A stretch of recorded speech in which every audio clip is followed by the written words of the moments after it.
نفس مطمئنة ارجعي إلى ربك راضية راضية راضية ارجعي إلى ربك راضية راضية راضية مرضية فادخلي في عبادي وادخلي جنتي. صدق الله. Table का पत्थर करो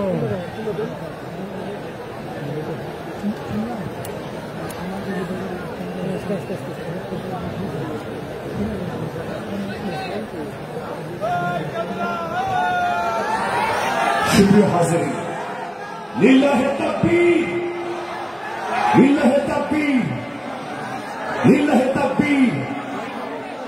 এবার সেই কাঙ্ক্ষিত মুহূর্ত পবিত্র কালামে হাকিম থেকে তাফসীর পেশ করবেন। এখন পবিত্র কালামে হাকিম থেকে তাফসীর পেশ করছেন। এদিকে বিশৃঙ্খল পরিস্থিতি কেন করছেন? এদিকে কি হয়েছে? আপনারা কি মাহফিল সুন্দরভাবে চলতে চান না? এটা তো এক ধরনের ধৃষ্টতা ভাই। এখানে আপনারা পানি বোতল ছুঁড়ে মারছেন। ইসলামী মাহফিলে এসেছেন, শৃঙ্খলা রক্ষা করতে হবে, শান্তি বজায় রাখতে হবে, অপর ভাইকে সহযোগিতা করতে হবে। এই ধৃষ্টতাপূর্ণ কাজ কে করেছেন? স্বেচ্ছাসেবকরা। এখনই যান এবং এটা নিয়ন্ত্রণ করুন। সুপ্রিয় হাজিরিন, এখন পবিত্র কোরআন থেকে তাফসীর করবেন। আজকের এই মাহফিলের অন্যতম আকর্ষণ আমাদের প্রিয় ইসলামিক স্কলার আস-সুন্নাহ ফাউন্ডেশনের সম্মানিত চেয়ারম্যান শায়খ আহমদুল্লাহ হাফিজাহুল্লাহ।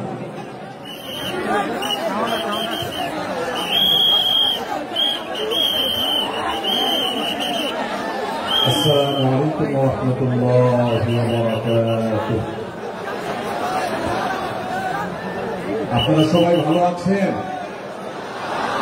আলহামদুলিল্লাহ আলহামদুলিল্লাহ। আল্লাহ রাব্বুল আলামিন আমাদের সবাইকে ভালো থেকে নেক আমল করে আজকের এই মাহফিল থেকে উপকারী কথাগুলো শুনে আমলে নিয়ত করে যাওয়ার তৌফিক দান করুন। আমিন। আলহামদুলিল্লাহ الحمد لله نحمده ونستعينه ونستغفره ونؤمن به ونتوكل عليه ونعوذ بالله من شرور أنفسنا ومن سيئات أعمالنا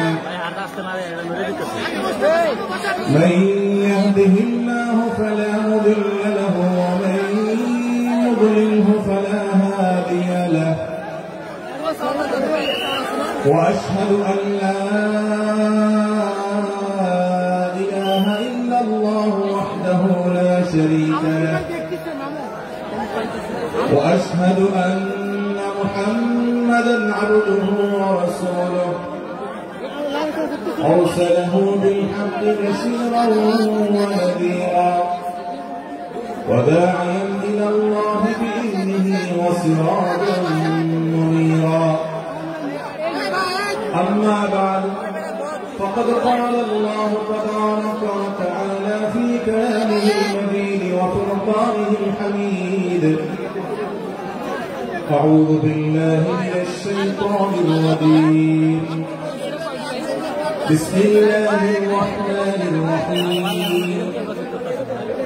يا أيها الذين آمنوا لا يسخر قوم من قوم عسى أن يكونوا خيرا منهم ولا نساء من نساء عسى أن يكن خيرا منهم ولا تلمزوا أنفسكم ولا تنابزوا بالألقاب بئس الإثم الفسوق بعد الإيمان ومن لم يتب فأولئك هم الظالمون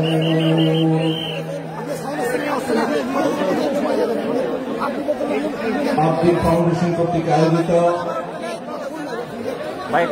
আজকের এই ঐতিহাসিক মাহফিলের সম্মানিত সভাপতি ওয়াজিবুল ইহতিরাম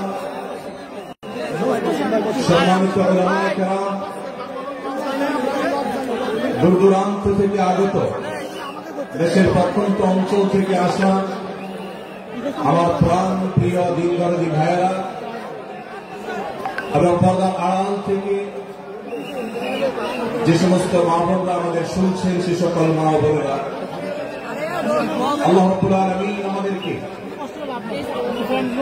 কোরআনে কারীম থেকে, নবী করিম সাল্লাল্লাহু আলাইহি ওয়াসাল্লামের হাদিস থেকে গুরুত্বপূর্ণ বক্তব্য শোনার জন্য আজ আব্দুল সকিনা মেডিকেল কলেজ হসপিটালে এই বিশাল মাঠে সমবেত হওয়ার তৌফিক দিয়েছেন। সেজন্য রব্বি কারীমের কাছে আমরা শুকরিয়া জানাই, আলহামদুলিল্লাহ। সম্মানিত উপস্থিতি, এই বিশাল বড় জনসমাগম, এই বিশাল বড় ওয়াজ মাহফিল, এই মাহফিলের শৃঙ্খলা রক্ষা করার জন্য এবং মাহফিলটিকে সুচারুরূপে শেষ পর্যন্ত সমাপ্ত করবার জন্য আমাদের প্রত্যেকের সহযোগিতা প্রয়োজন। আমরা অনেকেই বেশ নীরবে নিঃশব্দে আলোচনা শুনছি, আবার এর মধ্যে আশপাশ থেকে বিভিন্ন আওয়াজ শোনা যাচ্ছে। আমি আপনাদেরকে বিনীতভাবে অনুরোধ করতে চাই, সবাই নীরবতা অবলম্বন করুন এবং সবাই শৃঙ্খলা মেনটেন করে চলুন। আমরা কিছুটা অসুবিধা অনুভব করছি, হয়তো অনেকে দেখতে পাচ্ছি না, কিন্তু বিশাল বড় মনিটর আছে, অনেকগুলো মনিটর, এলইডি মনিটর রাখা আছে। অতএব আমরা যদি একটু ধৈর্য ধারণ করি, মনোযোগ দিয়ে কথা শুনি, তাহলে সেটা আমাদের উপকারে আসবে ইনশাআল্লাহ। আজকের এই মাহফিলে আসার আমাদের যে মূল উদ্দেশ্য, কোরআন এবং হাদিস থেকে আলো গ্রহণ করা, আমাদের জীবনকে কোরআনের আলোতে আলোকিত করা, আল্লাহ এবং তার রাসূল সাল্লাল্লাহু আলাইহি ওয়াসাল্লামের আদর্শে আমাদেরকে আদর্শবান হিসেবে গড়ে তোলা। আমরা সে আদর্শের সঠিক শিক্ষা গ্রহণ করবার প্রয়োজনে প্রত্যেকে ধৈর্য ধারণ করি, সবর করি এবং যে সমস্ত অসুবিধাগুলো আমাদের হচ্ছে, অনেকে দেখতে পাচ্ছেন না, সে অসুবিধাগুলো আজকের এই মাহফিলটি, এই মাহফিল প্রথম মাহফিল। ইনশাআল্লাহ কর্তৃপক্ষ পরবর্তীতে এই মাহফিল যখন আয়োজন করবে, আমরা আশা করব তারা এবারের ভুলগুলো শুধরে নিয়ে পরবর্তীতে দর্শকদের কোনো অসুবিধা যেন না হয়, সেই দিকটি তারা বিবেচনা করবেন। আমি আপনাদেরকে ধৈর্য ধারণ করার অনুরোধ করছি, আপনারা সবাই সবর করে, ধৈর্য ধারণ করে নীরবে নিঃশব্দে আলোচনা শুনুন। আল্লাহ আমাদের সবাইকে তৌফিক দান করুন।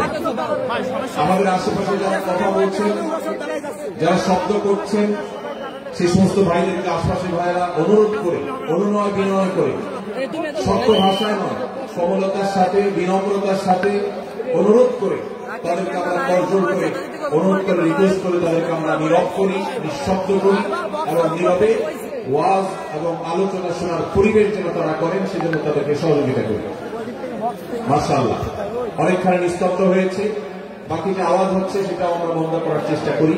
কোরআনের মজলিসে, কোরআনের আলোচনার মজলিসে যদি বিশৃঙ্খলা করা হয়, আলোচনা করা হয়, কথাবার্তা বলা হয়, অন্যকে শুনতে অসুবিধা সৃষ্টি করা হয়, তাহলে সেটা আলাদা একটা গুনাহের কাজ, যেটা ওয়াজের প্যান্ডেলে বসে এই গুনাহের কাজ কোন অবস্থাতে আমরা করতে পারি না। সেজন্য আমরা আশা করব শেষ পর্যন্ত ইনশাআল্লাহ আজকে এই 3 দিন ব্যাপী তাফসীর কোরআন মাহফিলের শেষ দিন, একবারে শেষ মুহূর্ত পর্যন্ত আমরা নীরব নিস্তব্ধ হয়ে আলোচনা শুনব। সারা দেশে যত শত সহস্র মাহফিল হচ্ছে, আজকের এই মাহফিল নানা কারণে অনন্য এবং একটা বিশেষ দৃষ্টান্ত স্থাপন করেছে। আজকের এই মাহফিলের অন্যতম বৈশিষ্ট্য হল যে এই মাহফিলে গতানুগতিক মাহফিলগুলোর মতো গভীর রাত পর্যন্ত আলোচনা হয় না। এটি একটি ভালো দিক এবং একটি আদর্শ মাহফিলের অন্যতম পূর্বশর্ত। গভীর রাত পর্যন্ত দূরদূরান্তে মাইক লাগিয়ে ওয়াজ মাহফিল আয়োজন করা কোন আদর্শ মাহফিলের চিত্র হতে পারে না। সেই বিচারে, সেই দৃষ্টিকোণ থেকে আব্দুল ফাউন্ডেশনের আজকের এই মাহফিলটি অত্যন্ত চমৎকার এবং অসাধারণ মাহফিল। কারণ এই মাহফিলের গত 2 দিনের খবর আমি নিয়েছি এবং আজকের দিন সম্পর্কে আমি জেনেছি যে গভীর রাত পর্যন্ত এবং দূর দূরান্ত পর্যন্ত মাইক লাগিয়ে মানুষকে ডিস্টার্ব করার মতো মাহফিল এখানে হচ্ছে না। এটি একটি ভালো দিক। দ্বিতীয়ত হলো, ওয়াজ মাহফিল থেকে শুধুমাত্র ওয়াজ বা আলোচনা নয়, এখান থেকে দ্বীনি বই পুস্তক, কোরআন এবং হাদিসের আলোকে রচিত যে সমস্ত ধর্মীয় বই পুস্তক আমাদের প্রয়োজন হয়, সেই সমস্ত বইয়ের প্রয়োজন মেটাবার জন্য আপনারা জানেন এখানে 20-25টি বুক স্টলের ব্যবস্থা করা হয়েছে। বিশাল বড় বই মেলার আয়োজন করা হয়েছে। অর্থাৎ জ্ঞান বিতরণের 2টি মাধ্যম এখানে একসঙ্গে পাওয়া যাচ্ছে। আমরা কোরআন থেকে আলোচনা শুনছি, আবার কোরআন হাদিসের আলোকে রচিত বই পুস্তক আমরা সাথে নিয়ে যেতে পারছি। এটিও এই মাহফিলের একটি বিশেষ বৈশিষ্ট্য। তৃতীয়ত হল, আমাদের মা বোনদের প্রবেশ পথ, তাদের অবস্থান, এগুলোকে এতটাই স্বতন্ত্র করা হয়েছে, এতটাই এগুলোকে সেপারেট করা হয়েছে যে সেগুলো তাদের প্রাইভেসি, তাদের পর্দার যে বিধিবিধান, তাদের যে ব্যক্তিত্ব, তাদের যে অন্যান্য দিকগুলো আছে সেগুলোকে খুব ভালোভাবে মেনটেন করা হচ্ছে। এটি একটি আদর্শ মাহফিলের গুরুত্বপূর্ণ দিক। আজকাল অনেক ওয়াজ মাহফিলে মা বোনদের জন্য ওয়াজ শোনার ব্যবস্থা রাখা হয়, কিন্তু সেই সমস্ত ওয়াজ মাহফিলে মা বোনদের পর্দা সুন্দরভাবে সুচারুরূপে তারা আসা এবং নিরাপত্তার সাথে আবার ফিরে যাওয়ার মতো পৃথক আসা যাওয়ার রাস্তা ইত্যাদির ব্যবস্থা করা হয় না, যা বহুবিধ ফিতনার কারণ হয়ে থাকে। আজকের এই মাহফিলটিতে সেই দৃষ্টিকোণ থেকে একটি অন্য দৃষ্টান্ত স্থাপিত হয়েছে যে মা বোনদের জন্য পৃথক ওয়াজ শোনার ব্যবস্থা এবং রাস্তাঘাট পৃথক, যাতে করে তারা তাদের সেই পর্দার বিধিবিধানগুলো মেনটেন করে চলতে পারে। এই জন্য আমি কর্তৃপক্ষকে বিশেষভাবে ধন্যবাদ দিতে চাই। সেই সাথে আজকের একটা মাহফিলের সম্পূর্ণ নতুন দিক যুক্ত হয়েছে, যেটা আপনারা দেখেছেন, তা হল প্রত্যেক আলোচক আলোচনা করার আগে তার বায়োগ্রাফি পেশ করা হচ্ছে, তার জীবন বৃত্তান্ত পেশ করা হচ্ছে এবং সংক্ষেপে তার সম্পর্কে ধারণা দেওয়া হচ্ছে। এটি একটা চমৎকার দিক এবং আমার জানা মতে বাংলাদেশের যে কোনো মাহফিলে এটি প্রথম দৃষ্টান্ত। সেই সাথে এই মাহফিলে আগত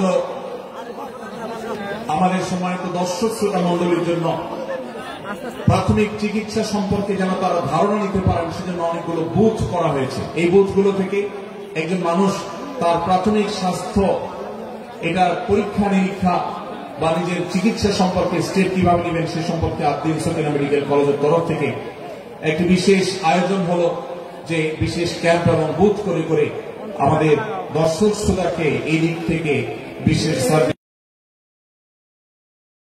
দেওয়া হচ্ছে। পর্যাপ্ত টয়লেটের ব্যবস্থা করার কথা আমি শুনতে পেরেছি, জানতে পেরেছি এবং বক্তাদের, আলোচকদের বিভিন্ন উক্তি সম্বলিত ফেস্টুন আমি দেখেছি, যেটা অত্যন্ত নতুন একটা দিক। যদিও সেখানে বক্তাদের ছবি না থাকলে, প্রিন্টেড ছবি না থাকলে সেটা ভালো ছিল। আমি আশা করব কর্তৃপক্ষ সেটি পরবর্তীতে খেয়াল রাখবেন। সেই সাথে আমি একটি বিশেষ অনুরোধ তাদেরকে করেছি, তা হল এই 3 দিন ব্যাপী তাফসীর কোরআন মাহফিলে আলোচকগণ কোরআন এবং হাদিস থেকে যে সমস্ত আলোচনা বক্তব্য পেশ করেছেন এবং করবেন, তার সবগুলো সামারি একটি স্মারক গ্রন্থ আকারে যদি প্রকাশ করা হয়, একটি স্মারক পুস্তিকা আকারে প্রকাশ করার পর যদি বিতরণ করা হয়, তাহলে মাহফিলটি হারিয়ে যাবে না, মাহফিলটি আমাদের ঘরে ঘরে থেকে যাবে, আমাদের জীবনকে আলোকিত করবে।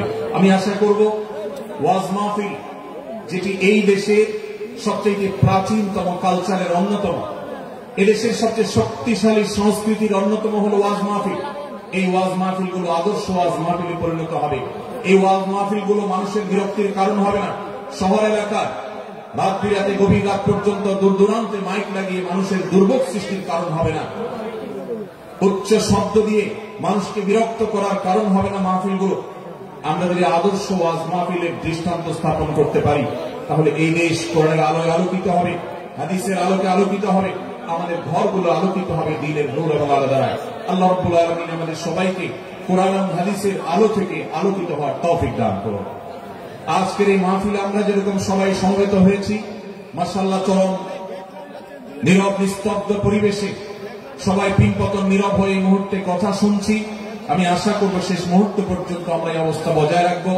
আরশে আজিমের মালিকের কাছে ফরিয়াদ করি, হে আল্লাহ, হে আরশের মালিক, আপনি আমাদের সবাইকে এখানে যেরকম একত্রিত হওয়ার তৌফিক দিয়েছেন, জান্নাতুল ফেরদাউসের আঙিনা প্রিয় হাবিব মুহাম্মদ মুস্তাফা সাল্লাল্লাহু আলাইহি সাল্লামের সাথে আমাদেরকে এরকম একত্র হওয়ার, সমবেত হওয়ার তৌফিক দান করুন, আমিন। সম্মানিত ভাইরা, আমি আপনাদের সম্মুখে কোরআনে কারীমের গুরুত্বপূর্ণ একটি সূরা, সূরা হুজুরাতের একটি আয়াত তেলাওয়াত করেছি। সূরা হুজুরাতের 7টি বিশেষ সামারি আপনাদের সামনে আমি তুলে ধরতে চাই। এই সূরার বিশেষ তাৎপর্য, এই সূরার যে বিশেষ বার্তা, আজ বাংলাদেশের যে সমাজ বাস্তবতা রয়েছে, সেই সমাজ বাস্তবতায় সূরাতুল হুজুরাত প্রতিটি ঘরে ঘরে প্রত্যেক মুসলমানকে বারবার পাঠ করা, পুনর্পাঠ করা প্রয়োজন। আমার রব, আমার আল্লাহ যদি আমাকে শক্তি সামর্থ্য দিতেন,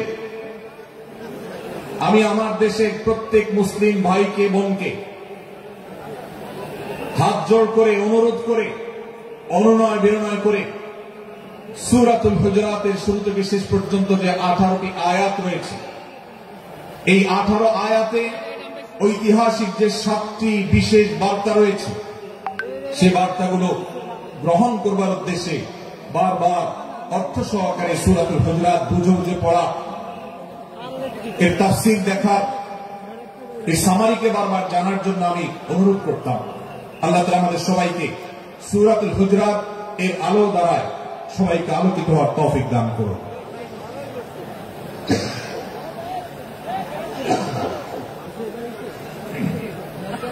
সম্মানিত উপস্থিতি,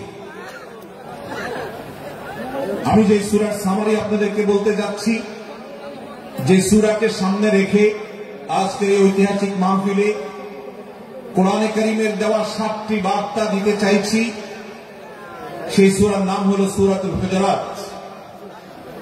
এই সূরা কোরআনে কারীমের 26তম পারায় অবস্থিত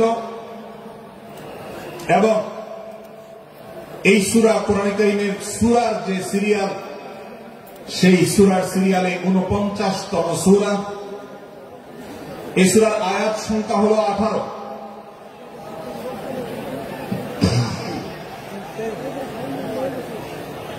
এই সূরা প্রথম থেকে 5ম আয়াত পর্যন্ত, প্রথম এই 5টি আয়াতে আল্লাহ রাব্বুল আলামিন তার প্রিয় নবী মুহাম্মদ মুস্তাফা সাল্লাল্লাহু আলাইহি ওয়াসাল্লাম, সবাই দরুদ পড়ি, সাল্লাল্লাহু আলাইহি ওয়াসাল্লাম, প্রিয় নবীজির নাম শুনলে দরুদ পাঠ করতে হয়, তার জন্য দোয়া করতে হয়।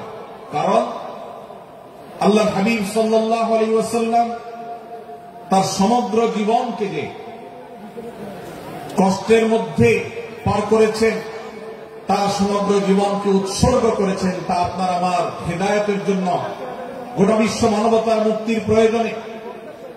যিনি তার জীবনকে, যৌবনকে শেষ করে দিয়েছেন, তার সমগ্র জীবনে কখনো ভোগ, উপভোগ, এটিকে কখনো তিনি প্রশ্রয় দেননি, প্রাধান্য দেননি। দিনাতিপাত করেছেন অত্যন্ত কষ্টের সাথে, শত সহস্র বাধার সম্মুখীন হয়েছেন, শুধুমাত্র কিয়ামত পর্যন্ত আগত সকল মুসলিম নরনারীর কাছে যেন কোরআনের বার্তা পৌঁছে যায়, সবাই যেন হেদায়েত প্রাপ্ত হয়ে যায়, সবাই যেন মুক্তি প্রাপ্ত হয়ে যায়, সবাই যেন জান্নাতি হয়ে যায়, সবাই যেন জাহান্নাম থেকে মুক্তি লাভ করে, এই উদ্দেশ্যে তার সমগ্র জীবনকে তিনি উৎসর্গ করেছেন। আমাদের হেদায়েতের জন্য, আমাদের কল্যাণের পথে আহ্বানের জন্য, আমাদের জান্নাতে নেওয়ার জন্য, যার সমগ্র জীবনে কখনো ভোগ উপভোগকে প্রশ্রয় দেননি, কষ্টে নিপতিত হয়েছেন। তিনি চাইলে মক্কার রাজত্ব করতে পারতেন, তিনি চাইলে মক্কার সবচেয়ে ভোগী মানুষ হতে পারতেন, কিন্তু সেটা না করে তিনি যে ত্যাগের দৃষ্টান্ত স্থাপন করেছেন, প্রিয় নবী মুহাম্মদ সাল্লাল্লাহু আলাইহি সাল্লামের সেই অবদানের স্বীকৃতি স্বরূপ আমরা তার নাম যখনই শুনব সাল্লাল্লাহু আলাইহি সাল্লাম বলে তার প্রতি আল্লাহর রহমত যেন, অনুগ্রহ যেন নাজিল হয়, সেজন্য দোয়া করব। আল্লাহ তাআলা তার হাবিবকে রহমত এমনিতেই দান করবেন, আপনি আর আমি তার জন্য রহমতের দোয়া করার মধ্য দিয়ে আমরা সৌভাগ্যবান মানুষের কাতারে শামিল হতে পারবো। তো আমি যেটি বলছিলাম, সূরাতুল হুজুরাতের 1 থেকে 5 নম্বর আয়াত পর্যন্ত এই 5টি আয়াতে আল্লাহ রাব্বুল আলামিন প্রিয় নবী সাল্লাল্লাহু আলাইহি সাল্লামের সাথে আদব এবং শিষ্টাচারের শিক্ষা দিয়েছেন মানব জাতিকে। এবং আল্লাহ রাব্বুল আলামিন ঈমানদারদেরকে পরম মায়ার সাথে ডেকে ইয়া আইয়ুহাল্লাযীনা আমানু, হে ঈমানদারগণ, এই ডাকে আল্লাহ তাআলা ডেকে বলেছেন লা তুকাদ্দিমু বাইনা ইয়াদাইল্লাহি ওয়া রাসূলি, তোমরা আল্লাহ এবং তার রাসূলের সামনে আগ বেড়ে কোনো কথা বলবে না, আগ বেড়ে কোনো কাজ করবে না। একজন ঈমানদার, একজন মুসলমান, তার এই শিষ্টাচারের শিক্ষা তার জীবনে ধারণ করতে হবে। যখনই আল্লাহ কোনো কথা বলেছেন, আল্লাহ রাসূল সাল্লাল্লাহু আলাইহি সাল্লাম কোনো কথা বলেছেন, এটি নিশ্চিত হতে পারবো আমরা, তখন একজন ঈমানদার আর কখনো সেটার উপর কোনো কথা বলবে না, আগ বেড়ে কোনো কিছু করবে না, কোন প্রকার সীমা লঙ্ঘন করবে না। আল্লাহ রাসূল, আল্লাহ বলেছেন, আল্লাহ রাসূল বলেছেন, এটি শোনার পর সে তার আপদ মস্তককে সারেন্ডার করবে, সে নিজেকে আত্মসমর্পণ করবে। এরপর তার কোন যুক্তিকে, কোন বুদ্ধিকে, তার কোন মতামতকে সে সেখানে আর দাঁড় করাবার চেষ্টা করবে না। এটা একজন শিষ্টাচার বিশিষ্ট ঈমানদারের বৈশিষ্ট্য। কোরআন এই শিক্ষা আমাদেরকে দিয়েছে। ভাইরা আমার, এই শিক্ষাকে ধারণ করে আমরা যারা নিজেদেরকে মুসলমান দাবি করছি, আমাদের সম্মানীয় যারা আছেন, আল্লাহকে যেরকম আমরা সম্মান করি, আল্লাহ রাসূলকে যেরকম সম্মান করি, ঠিক একইভাবে আমাদেরকে যে সমস্ত মানুষগুলোকে সম্মান করার নির্দেশ করা হয়েছে, ওলামা একরাম রয়েছেন, আমাদের বাবা মা, বয়সে বড়, শিক্ষিত, এবং যারা আমাদের শিক্ষক বৃন্দ আছেন, এভাবে যারা আমাদের সম্মানের পাত্র আছেন, সে মানুষগুলোর সামনে আগ বেড়ে যেন কোনো কিছু না করি। সে আগ বাড়াটা কথার ক্ষেত্রে হতে পারে, চলার ক্ষেত্রে হতে পারে, আচরণের ক্ষেত্রে হতে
পারে। এই শিষ্টাচারের শিক্ষা সূরা হুজুরাতের প্রথম আয়াতে আমাদেরকে দেওয়া হয়েছে।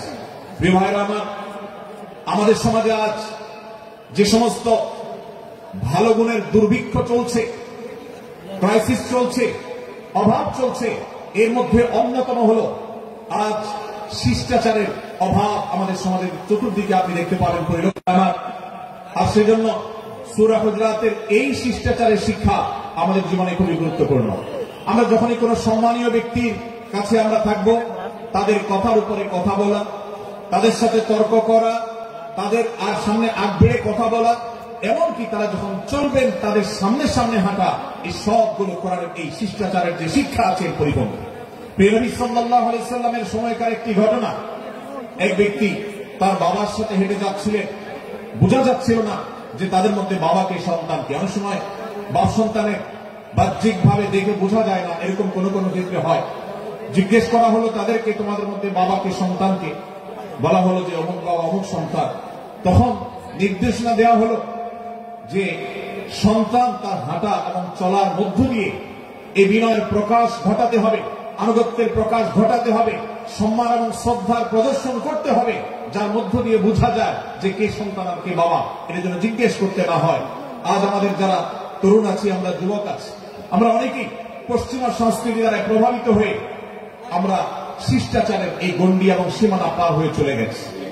কোরআন আমাদেরকে শিষ্টাচারের শিক্ষা দিচ্ছে যে আমরা সিনিয়রদের সামনে বিনয়ের সাথে আচরণ করব, তাদের সামনে সামনে চলা থেকে বিরত থাকব, যথাসম্ভব তাদেরকে অনুসরণ করার চেষ্টা করব, তাদের সাথে কথা হবে, তাদের আগ বেড়ে কথা হবে না, তাদের কোনো জিজ্ঞাসা থাকলে সেটা উত্তর হবে বিনয়ের সাথে। এই শিষ্টাচারের শিক্ষা আমাদেরকে দেওয়া হয়েছে। এবং একইভাবে সূরা হুজুরাতের প্রথম বার্তার মধ্যে নবী সাল্লাল্লাহু আলাইহি ওয়াসাল্লামের সাথে আরেকটি শিষ্টাচার শেখানো হয়েছে, তা হলো আল্লাহ রাব্বুল আলামিন আমাদের কণ্ঠকে, আমাদের আওয়াজকে, আমাদের কথাকে নবী সাল্লাল্লাহু আলাইহি ওয়াসাল্লামের কথার চাইতে যেন আগ বেড়ে না যায়, তার চাইতে যেন উঁচু কণ্ঠে আমরা কথা না বলি, তার চাইতে যেন উচ্চস্বরে কথা না বলি, সেই শিক্ষা দিয়েছেন, সেই শিষ্টাচারের শিক্ষা আমাদেরকে দেওয়া হয়েছে। ভাইরা আমার, প্রিয় নবী সাল্লাল্লাহু আলাইহি ওয়াসাল্লামের সাহাবীরা নবী সাল্লাল্লাহু আলাইহি ওয়াসাল্লামের প্রতি আদব এবং শিষ্টাচার এত বেশি প্রদর্শন করতেন যে নবী করিম সাল্লাল্লাহু আলাইহি ওয়াসাল্লামের প্রতি এই শিষ্টাচারের কথা যখন বলা হয়, সাহাবীরা অনেকে নবী করিম সাল্লাল্লাহু আলাইহি ওয়াসাল্লামের সাথে কথা বলতে রীতিমতো ইতস্তত বোধ করছিলেন যে কিভাবে কথা বলবো, না জানে জোরে হয়ে যায় এবং তাতে না জানে আমি বেয়াদবের কাতারে শামিল হয়ে যাই, শিষ্টাচার বহির্ভূত কাজ করে ফেলি। এবং আল্লাহ তাআলা যে সতর্কীকরণ করেছেন সূরা হুজুরাতের এই 1 থেকে 5 নম্বর আয়াতের মধ্যে, তার আওতায় আমি না জানি পড়ে যাই। তখন সাহাবায়ে বিনয় এবং বিনম্রতা অবলম্বন করেছেন এবং তারা একরকম বিপাকে পড়ে গেছেন। এতটা তারা সভ্য ছিলেন, এতটা তারা নম্র ছিলেন, এতটা তারা বিনম্র আচরণ করতেন নবীজির সাথে। ভাইরা আমার, এই বিষয়টিও আমরা শুধুমাত্র আমাদের প্রিয় নবীজির জন্য নয়, এটি আমাদের মা বাবা, আমাদের সম্মানের পাত্র যারা আছেন, আমাদের বয়সে যারা সিনিয়র আছেন, তাদের সামনে কথা বলার সময় আমরা মেনটেন করে চলবো, অর্থাৎ আমরা উচ্চ কণ্ঠে তাদের সামনে কথা বলবো না। এই মাহফিলে এখনো শত শত হাজারো মানুষ হয়তো এমন আছে যারা মায়ের সামনে, বাবার সামনে, বড় ভাইয়ের সামনে, শিক্ষকের সামনে, সিনিয়রদের সামনে, মুরব্বীদের সামনে, ওলামাদের সামনে উচ্চ কণ্ঠে কথা বলেন। প্রিয় ভাইরা আমার, আমরা মুসলমানদের সন্তান, আমরা মুহাম্মদ সাল্লাল্লাহু আলাইহি ওয়াসাল্লামের উম্মত, আমরা আবু বকর, ওমর, ওসমান, আলী রাদিয়াল্লাহু আনহুমের অনুসারী, আমরা কোরআনের অনুসারী। কোরআনের অনুসারী কখনো বেয়াদব হতে পারে? কোরআনের অনুসারী কখনো বেয়াদব হতে পারে? কোরআন যে শিষ্টাচারের শিক্ষা দিয়েছে, এই শিক্ষা আমাদের মধ্যে ধারণ করতে হবে, আমাদের সন্তানদের শেখাতে হবে, আমাদের ঘরে ঘরে এই শিক্ষা চর্চা করতে হবে, আমাদের সমাজে এটিকে প্রতিষ্ঠিত করতে হবে। পশ্চিমা সংস্কৃতির যে ছোবল, সে ছোবল আমাদের সন্তানদেরকে আজকাল অনেক ক্ষেত্রে বেয়াদবে পরিণত করছে, তাদের অনেক সময় শিষ্টাচার থেকে বের করে দিচ্ছে। তারা কখনো স্বাধীনতার নামে, কখনো মত প্রকাশের নামে, কখনো বিভিন্ন নামে তারা কিন্তু হারিয়ে যাচ্ছে। আজকের এই বাস্তবতাকে উপলব্ধি করে সূরা হুজুরাতের 1 থেকে 5 নম্বর আয়াত, এই শিক্ষাকে আমাদের মধ্যে ধারণ করতে হবে। আল্লাহ তাআলা আমাদের সবাইকে সেই তৌফিক দান করুন। ভাইরা আমার, সূরা হুজুরাতের প্রথম বার্তা প্রিয় নবী সাল্লাল্লাহু আলাইহি ওয়াসাল্লামের সাথে শিষ্টাচার। আল্লাহ এবং তার রাসূলের সামনে, আল্লাহ এবং তার রাসূলের সামনে আগ বেড়ে কোনো কথা না বলা, আগ বেড়ে কোনো আচরণ না করা, এটা তার প্রতি শিষ্টাচারের অংশ। এবং আল্লাহ রাসূলের সামনে উচ্চ কণ্ঠে জোরে কথা না বলা, এটাও তার প্রতি শিষ্টাচারের অংশ। আল্লাহ তাআলা আমাদেরকে এই শিষ্টাচার আমাদের জীবনে প্রত্যেকটা পদে পদে ধারণ করার তৌফিক দান করুন, আমিন। ভাইরা আমার, সূরা হুজুরাতের দ্বিতীয় যে শিক্ষা, সেই শিক্ষাটা বর্ণিত হয়েছে এই সূরা 6 থেকে 8 নম্বর আয়াত। 6 থেকে 8 নম্বর এই আয়াতের মধ্যে আল্লাহ রাব্বুল আলামিন আমাদেরকে দ্বিতীয় শিক্ষা দিয়েছে, ঈমানদার কখনো কোন কথা বলার আগে সেই কথা সত্য কিনা, বাস্তব কিনা সেটি যাচাই বাছাই না করে বলবে না। ঈমানদার কখনো গুজবে কান দিবে না। ঈমানদার কখনো শোনা কথার উপরে ভিত্তি করে কোন সিদ্ধান্ত গ্রহণ করবে না। এই শিক্ষাটাও আজকের বাস্তবতার আলোকে আমাদের সমাজের জন্য অত্যন্ত গুরুত্বপূর্ণ এবং প্রয়োজনীয়। প্রিয় ভাইরা আমার, আমাদের চতুর্পাশে যদি আমরা তাকাই, আমরা দেখতে পাবো সোশ্যাল মিডিয়াতে, ফেসবুকে আজকাল কোন তথ্য উপাত্ত পেলে সেটার পরখ করা ছাড়া, যাচাই বাছাই করা ছাড়া, সত্য অসত্য নিরূপণ করা ছাড়া আমরা অনেকে সেটার প্রচার প্রচারণা নেমে যাই। আমরা অনেকে সেটা শেয়ার দেওয়া শুরু করে দিই। আমরা অনেকে এটার উপর ভিত্তি করে অনেককে নিন্দা মন্দ করা শুরু করে দিই। এমনকি আজ আমরা যেই জায়গায় দাঁড়িয়ে আছি, বাংলাদেশের যে সামাজিক বাস্তবতা, সেই বাস্তবতার আলোকে বলা যায় অনেক সময় অনেক ব্যক্তিকে সমাজে মিডিয়ার মাধ্যমে নানাভাবে হয়রানি করে তাকে খারাপ মানুষ হিসাবে, কালপিট হিসাবে দেখানো হয়, অথচ তার দোষ, যে সমস্ত দোষের কথা তাকে বলা হয়, যে সমস্ত দোষে তাকে দোষী বানানো হয় সে সমস্ত দোষ থেকে তিনি সমস্ত এবং পবিত্র এবং পরিচ্ছন্ন। ভাইরা আমার, আজকের এই বাস্তবতা আমাদেরকে বিশেষ করে লক্ষ্য রাখতে হবে যে আমরা যেই কোনো মূল্যে যেই কোনো ভাবে যেন কোন প্রকার গুজবে কান না দেই, আমরা যেন গুজব থেকে বেঁচে থাকি। আল্লাহ তাআলা আমাদেরকে তৌফিক দান করুন। ভাই, এদিকে অনেক বেশি বাঁশির আওয়াজ শোনা যাচ্ছে। স্বেচ্ছাসেবকরা বাঁশির আওয়াজ দেওয়া ছাড়া আপনারা ভলান্টিয়ারি করুন। এত বেশি বাঁশির আওয়াজ আসছে যে কথা বলা কঠিন হয়ে যাচ্ছে। অনুগ্রহ করে বাঁশির আওয়াজ কম করে আপনারা ভলান্টিয়ারি করুন। এখন অনেক বাঁশির আওয়াজ শোনা যাচ্ছে, বাঁশির আওয়াজগুলো বন্ধ করুন। মাশাআল্লাহ, এখন বন্ধ হয়েছে। আমরা মেহেরবানি করে বাম পাশে থেকে কিছুটা আওয়াজ পাচ্ছি, একটু নীরব নিস্তব্ধ হওয়ার জন্য অনুরোধ করছি। একটু নীরব নিস্তব্ধ না হলে কথা বলা যাবে না। অনুগ্রহ করে আমরা একটু সহযোগিতা করি এবং সবাই নীরব থাকি। ভলান্টিয়াররা অপ্রয়োজনে বাঁশির আওয়াজ দিবেন না, অপ্রয়োজনে বাঁশির আওয়াজ দিবেন না। আমাদের দেশে শব্দ দূষণ, শব্দ সন্ত্রাস, এটা এই দেশের কমন কালচার হয়ে গেছে। রাস্তা যাবে, প্রয়োজনে অপ্রয়োজনে গাড়ির হর্ন বাজাবে। যে কোনো প্রোগ্রামে যাবেন, প্রয়োজনে অপ্রয়োজনে বাঁশি বাজানো হবে। কদিন আগে 31st নাইট গেছে, আপনারা দেখেছেন। এত প্রচারণা, এত সতর্কীকরণের পরেও, আইন শৃঙ্খলা রক্ষাকারী বাহিনী এত সতর্ক থাকার পরেও আপনারা দেখেছেন এক শ্রেণীর বুদ্ধি প্রতিবন্ধীরা তারা 31st নাইট উদযাপনের নামে শব্দ সন্ত্রাস করেছে। শত শত হাজার মানুষের কষ্টের কারণ হয়েছে। প্রিয় ভাইরা আমার,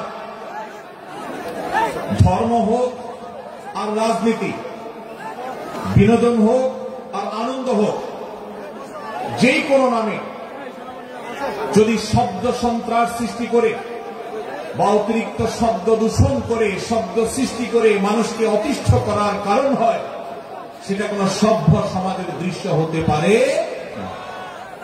আমরা সেই ইসলামের অনুসারী যে ইসলামে আমাদের প্রিয় নবী সাল্লাল্লাহু আলাইহি ওয়াসাল্লাম মসজিদে নববীতে তার একান্ত পরিবেশের মধ্যে এক সাহাবী জোরে কোরআন তেলাওয়াত করছিলেন। তিনি তাকে বলছিলেন, তুমি কোন বধির রবকে শোনাচ্ছ না, তোমার রব সবকিছু শুনতে পান, অতএব তুমি তোমার এই উচ্চ কণ্ঠের তেলাওয়াত দিয়ে আশপাশে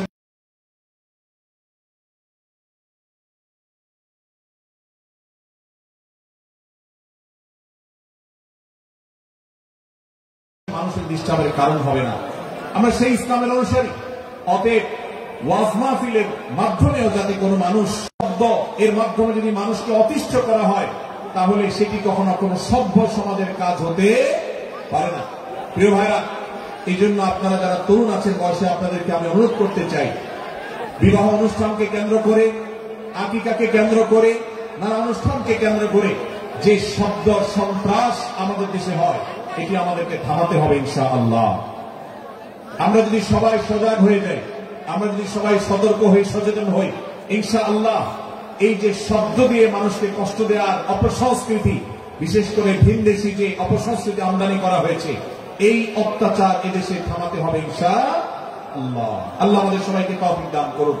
ভাইরা আমার, আমরা আমাদের আশেপাশে কোন তরুণরা যদি এরকম শব্দ করে, গান বাজিয়ে অন্য মানুষকে অতিষ্ঠ করে, ঈদের সময় দেখা যায় বিশেষ করে সে সমস্ত যুবকদেরকে কাউন্সিলিং করতে হবে, তাদেরকে বোঝাতে হবে যে তোমার আনন্দ কখনো আরেকজনের বেদনার কারণ হতে পারে না। বহু হার্টের রোগী আছেন, বহু অসুস্থ মানুষ আছেন, বহু ছোট শিশু আছে যাদের কষ্টের কারণ হয়। বিধায় আমরা কখনো আমাদের শব্দ দিয়ে কাউকে কষ্ট হতে দিব না। আল্লাহ আমাদের সবাইকে তৌফিক দান করুন। মাশাআল্লাহ, অনেকটা নীরব নিস্তব্ধ হয়েছে। আমি যে জায়গাতে ছিলাম আমরা সেখানে ফিরে যাই। সূরা হুজুরাতের দ্বিতীয় শিক্ষার কথা বলছিলাম। ভাইরা, 6 থেকে 8 নম্বর আয়াত যদি আপনি পাঠ করেন সূরা হুজুরাতের, আপনি দেখতে পাবেন সেখানে আল্লাহ রাব্বুল আলামিন ঈমানদারদেরকে যেই কোন সংবাদ, যে কোন তথ্য, বিশেষ করে অনির্ভরযোগ্য সূত্র থেকে যখন পাবে, ফাসিক থেকে যখন শুনবে, যার ভিতরে আল্লাহর ভয় নাই সেরকম মানুষ থেকে যখন পাবে, সেই সংবাদ তথ্য উপাত্ত যাচাই করা ছাড়া সেই সংবাদ যেন বলে না বেড়ায়। আপনি শহরে যান কিংবা গ্রামে, শিক্ষিত দেখুন কিংবা অশিক্ষিত, সর্বশ্রেণীর মানুষের মধ্যে আজ এই ব্যাধি দেখতে পাবেন চরম আকার ধারণ করেছে। কারোর ব্যাপারে কোন নেগেটিভ কথা শুনেছে, কোন মন্দ কথা শুনেছে, সে কথার প্রচার প্রচারণা শুরু করে দেন। সেটা কি সঠিক কিনা, সেটা কি সত্য কিনা, সেটা কি যথার্থ কিনা, সেটা কোনো প্রপাগান্ডা কিনা, সেটা কোনো মিথ্যাচার কিনা, সেটা কোনো গুজব কিনা, এটা যাচাই করার প্রয়োজন অনুভব করে না। অথচ আমরা সেই মুহাম্মদ সাল্লাল্লাহু আলাইহি সাল্লামের উম্মত, যে মুহাম্মদ সাল্লাল্লাহু আলাইহি সাল্লাম আমাদেরকে সতর্ক করেছেন, কাফা বিল মারই কাযিবান আন ইউহাদ্দিসা বিকুল্লি মা সামিআ, কোন ব্যক্তি যা শুনে সেটাই যদি বলে বেড়ায়, তথ্য উপাত্ত যাচাই না করে, সেটাকে ভালো করে যাচাই বাছাই না করে, সেটাকে অনুসন্ধান না করে, সত্য সত্য নিরূপণ করবার চেষ্টা না করে, তাহলে সে মিথ্যাবাদী হওয়ার জন্য যথেষ্ট। এজন্য আজকের এই মাহফিল থেকে আমরা অঙ্গীকার করে যাব, আজকের মাহফিল থেকে আমরা নিয়ত করে যাব, এই মজলিসে বসে এই মুহূর্তে নিজে নিজে সংকল্প করব, আমার জীবনে সোশ্যাল মিডিয়া কিংবা ফেসবুকে, ইউটিউবে অথবা অফলাইনে আমার বাস্তব জীবনে আমি কখনো কোনো মানুষ সম্পর্কে যে কোনো তথ্য উপাত্ত পেয়ে ভুল কোনো ধারণা, মন্দ কোনো ধারণা করার প্রতি পোষণ করবো না। কোন তথ্য উপাত্ত যদি পাই, কোন সংবাদ যদি পাই অনির্ভরযোগ্য সূত্রে, তাহলে সেক্ষেত্রে সেটা যাচাই বাছাই করা ছাড়া আমি সেটাকে বিশ্বাস করতে যাব না। এটাই হলো আমাদের ঈমানের দাবি। ভাইরা আমার, একজন ইমানদার এতটা সরল হবে না যে যা শুনবে সে সেটাকে বিশ্বাস করে বসবে। একজন ইমানদার এতটা বাস্তবতা থেকে দূরে থাকবে না যে তিনি তার পাওয়া কোন সংবাদকে অনুসন্ধান করবে না। আল্লাহ তাআলা আমাদের সবাইকে সূরা হুজুরাতের এই দ্বিতীয় শিক্ষাটাকে আমাদের জীবনে ভালো করে ধারণ করার তৌফিক দান করুন। আল্লাহ বলেছেন, ইয়া আইয়ুহাল্লাযীনা আমানু, হে ঈমানদারেরা, ইন জাআকুম ফাসিকুম বিনাবাইন ফাতাবায়ানু, তোমাদের কাছে কোন ফাসিক, যার মধ্যে আল্লাহর ভয় নেই, এরকম কোন মানুষ যদি কোন সংবাদ উপস্থাপন করে,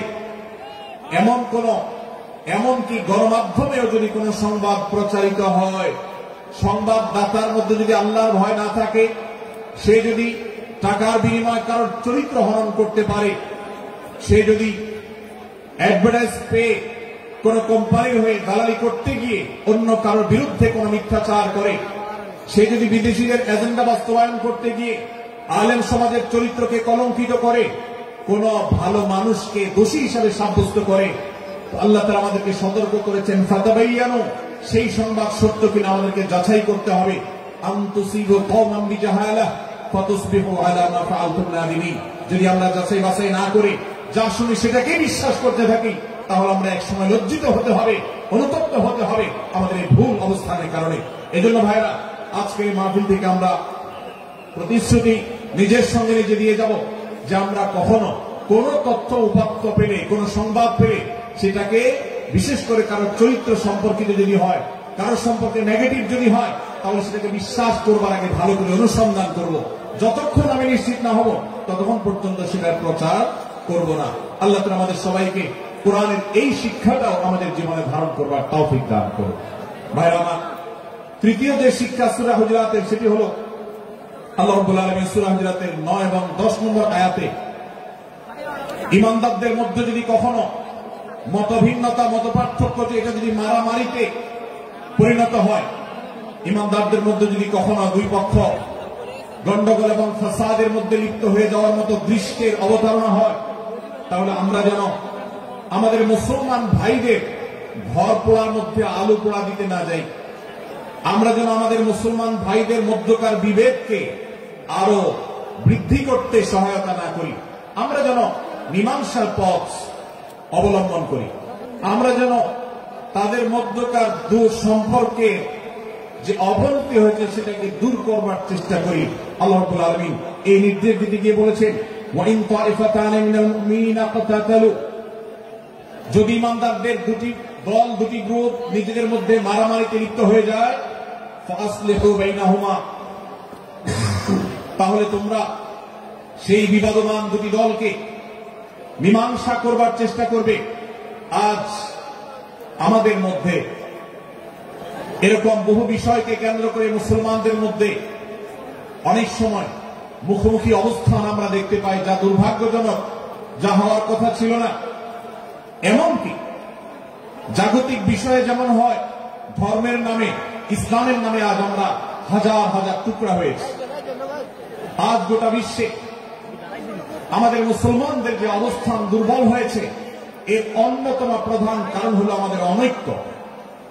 আমরা যদি আজ আহলে কিবলা, আহলে সুন্নাহ ওয়াল জামাআতের অনুসারীরা নানান মত এবং পথের অনুসারী হওয়া সত্ত্বেও, নানান পথ এবং পন্থার অনুসারী হওয়া সত্ত্বেও আমরা যদি মৌলিক বিষয়গুলোর পর সবাই ঐক্যবদ্ধ থাকতাম, আমরা যদি আল্লাহ তাআলার দেওয়া ইত্তেহাদ মা'আল ইখতিলাফ, বৈচিত্র্যময় ঐক্য, বিভিন্ন বিষয় মতভিন্ন থাকা সত্ত্বেও মৌলিক বিষয়ে ঐক্যমতে আমরা যদি থাকতে পারতাম, আমাদের মধ্যে যদি মুসলিম ভ্রাতৃত্ববোধ থাকতো, আমাদের মধ্যে যদি বলয় ভিত্তিক যে দেয়াল আর প্রাচীরগুলো আছে সেগুলো যদি না থাকতো, তাহলে আজ বাংলাদেশের বাস্তবতা হলো বাংলাদেশে আল্লাহর কোরআন, আল্লাহ রাসূল সাল্লাল্লাহু আলাইহি ওয়াসাল্লামের হাদিসের আলোকে বাংলাদেশ আজ অটোমেটিক পরিচালিত হতো, ঠিক কিনা বলেন?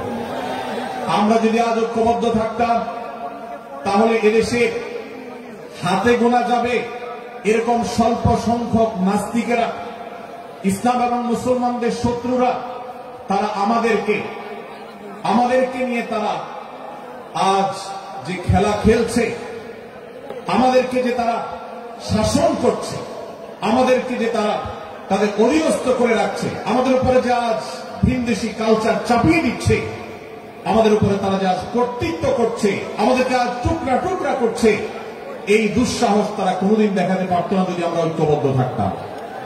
ভাইরা আমার, এই জন্য আমরা সব বিষয়ে সবাই একমত হব না। আজকের এই মাহফিলে যত মানুষ এসেছেন সবাই সব বিষয়ে একমত নন। এমনকি আজকের এই মাহফিল কর্তৃপক্ষ যে আয়োজন করছেন 3 দিন ব্যাপী, এই মাহফিলে আপনারা দেখেছেন এখানে কওমি এবং আলিয়া উভয় জায়গা থেকে বক্তা নির্বাচন করা হয়েছে, অসাধারণ সমন্বয় করা হয়েছে। এটি একটি ঐক্যের বার্তা।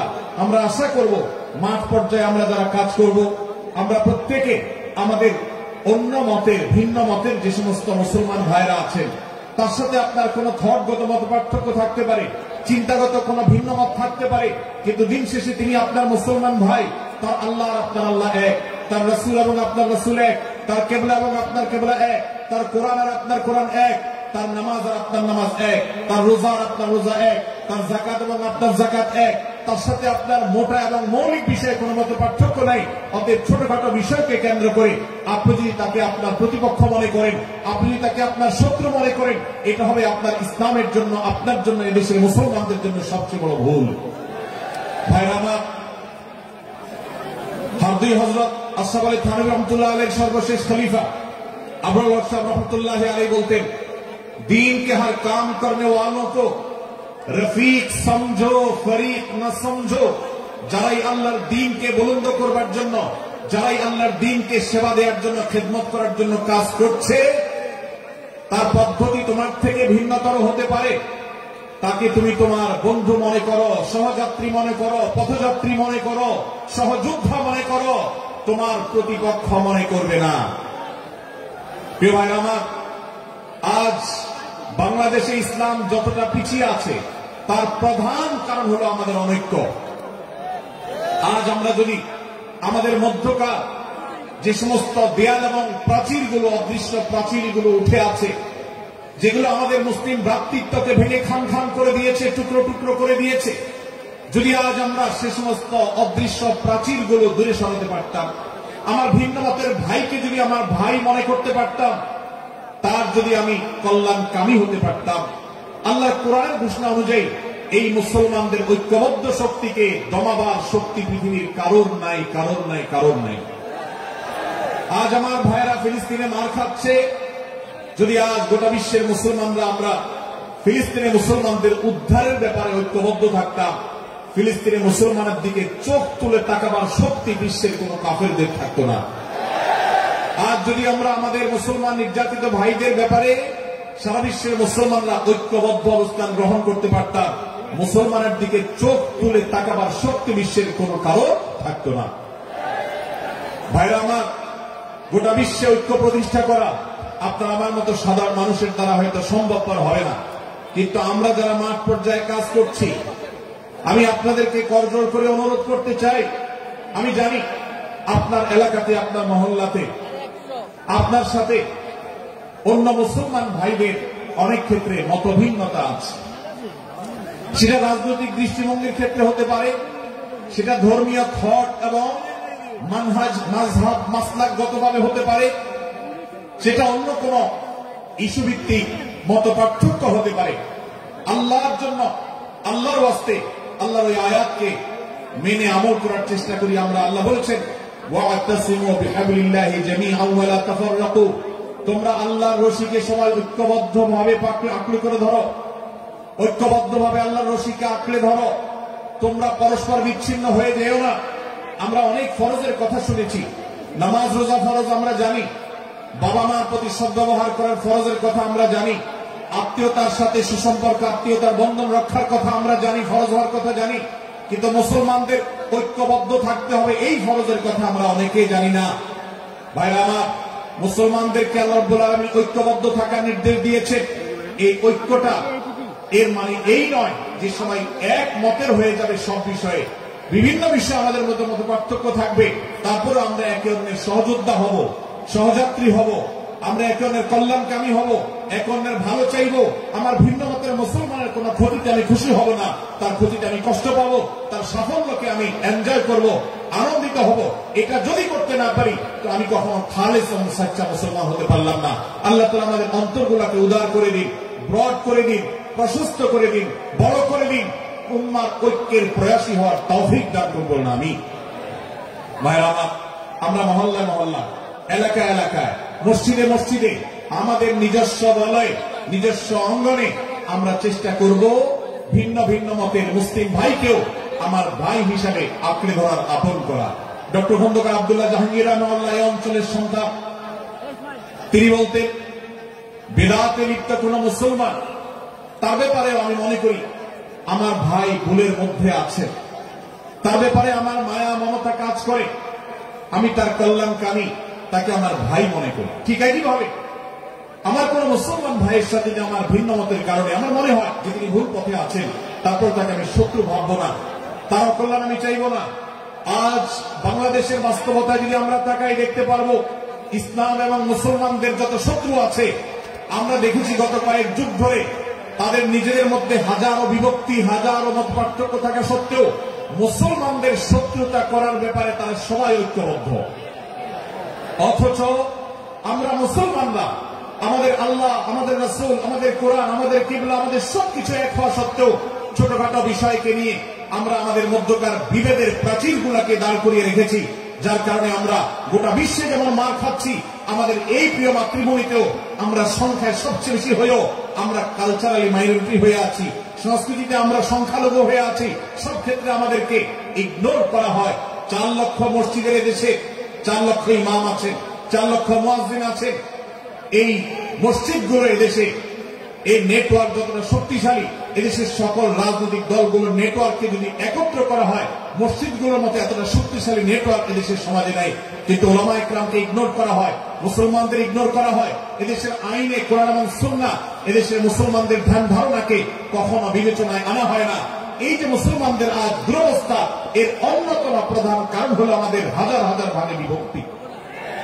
এই বিভক্তির দেয়ালগুলোকে তুলতে হবে কি হবে না? যদি হয় তাহলে আপনি নিজে থেকে শুরু করে দিন। আপনি যেই মতই লালন করেন না কেন, আপনার ভিন্ন মতের মুসলমানকে আপনি ভাই মনে করবেন, তার সাথে বুক মেলাতে আপনার কষ্ট হবে না, তার সাথে বসতে আপনার অসুবিধা হবে না। ভিন্ন মতের আলেম, এক মতের আলেম আরেক মতের আলেমের সাথে বসতে অসুবিধা হবে না, এক মতের অনুসারী আরেক মতের অনুসারীকে ভাই বলতে অসুবিধা হবে না। আমরা সোশ্যাল মিডিয়াতে নিজেদের মধ্যে কামড়াকামড়ি করবো না, নিজেদের মধ্যে আমরা ঝগড়া বিবাদ করবো না। এবং যদি কেউ বিবাদে লিপ্ত হয়, সূরা হুজুরাতের 9 এবং 10 নম্বর আয়াতের শিক্ষা বলছে, মুসলমানদের মধ্যে দুটি দল যদি মারামারিতে লিপ্ত হয়, তুমি সেখানে গিয়ে খোঁচাখুচি করে মারামারি বানানোর তো প্রশ্নই ওঠে না, বরং আল্লাহ বলছেন যে ফাসলিহু বাইনাহুমা, তাদের উভয়ের মধ্যে মীমাংসা করবার জন্য তুমি উদ্যোক্তা হও, তুমি উদ্যোগী হও। ভাইরা আমার, আমরা অনেকেই হয়তো জেনে থাকবো মিথ্যা এটা আল্লাহর জমিনের সবচেয়ে বড় জঘন্য অপরাধগুলোর মধ্যে থেকে একটি। একজন মুসলমান কোন অবস্থাতে মিথ্যা বলতে পারে না, কিন্তু কোন মুসলমান যদি অন্য মুসলমানের সাথে কখনো বিবাদ বিতণ্ডায় লিপ্ত হয়ে যায়, দুজন মুসলমান বা দুটি বলয়, দুটি পক্ষ, দুটি গোষ্ঠী মুসলমানদের, তাদের মধ্যে যদি কোনো বিষয় যদি ভুল বুঝাবুঝি তৈরি হয়, ভিন্ন মত সৃষ্টি হয়, একে অন্যের সাথে শত্রু ভাবাপন্ন হয়ে যায়, তাহলে তাদের দুই দলের মধ্যে বা দুই পক্ষের মধ্যে মীমাংসা করবার জন্য যদি মিথ্যা কথাও বলে, অর্থাৎ আপনি এক পক্ষের কাছে গিয়ে বললেন, ভাই আপনি যাকে এত খারাপ মনে করছেন, যার ব্যাপারে আপনি এতটা রাগান্বিত হয়ে আছেন, আমি তো জানি তিনি আপনার ব্যাপারে অনেক সব চিন্তা রাখেন, আপনার ব্যাপারে অনেক ইতিবাচক ভাবনা রাখেন, আপনার ব্যাপারে অনেক সুধারণা পোষণ করেন। আপনি যদি একজন মুসলমানের কাছে গিয়ে, এক পক্ষের কাছে গিয়ে যদি এই কথাটা বলেন, বাস্তবে তিনি যদি এটা নাও বলেন, তারপরেও আপনি যদি এই মিথ্যা কথা বলেন, এই মিথ্যা এটা শুধু জায়েজ নয়, বরং এই মিথ্যাটা এর মাধ্যমে আপনি যে তাদের পরস্পরের সম্পর্ককে ভালো করার চেষ্টা করেছেন, এর মাধ্যমে আপনি আল্লাহর কাছে নেকি এবং সওয়াব পাবেন ইনশাআল্লাহ। ভাইরা আমার, তাহলে দুজন মুসলমান, দুটি পক্ষ, দুটি দল, দুটি বলয়, দুটি গোষ্ঠী যদি কখনো ভিন্ন মত তাদের মধ্যে তৈরি হয়, সেটা যদি মারামারিতে গিয়ে পৌঁছায়, সেটা যদি বিবাদ বিতণ্ডা পর্যন্ত গিয়ে পৌঁছায়, আমাদের কাজ হবে মধ্যে থেকে সেটাকে মীমাংসার মাধ্যমে দূরত্বকে কমানো। আমরা কখনো দূরত্ব বাড়াবো না, পারলে দূরত্ব কমাবো। ডক্টর খন্দকার আব্দুল জাহাঙ্গীর রহমতুল্লাহ একটি কথা বলতেন, মুসলমানদের বাড়িতে যে আগুন লেগেছে, বিভেদের আগুন, মতবিরোধের আগুন, মত পার্থক্য, এটা মতবিরোধে যে পৌঁছে গেছে,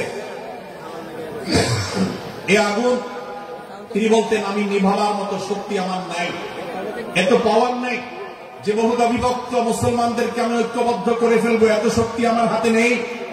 কিন্তু একটা শক্তি আমার কাছে আছে ভাই, সেটা হলো যে বিবাদমান মুসলমানদের মধ্যে বিবাদ যেন আর না বাড়ে, বিবাদের যে আগুন লেগেছে সে আগুনে যেন আর ঘি ঢালা না হয়, কেরোসিন ঢালা না হয়, সেই জন্য আমি ভূমিকা রাখতে পারি।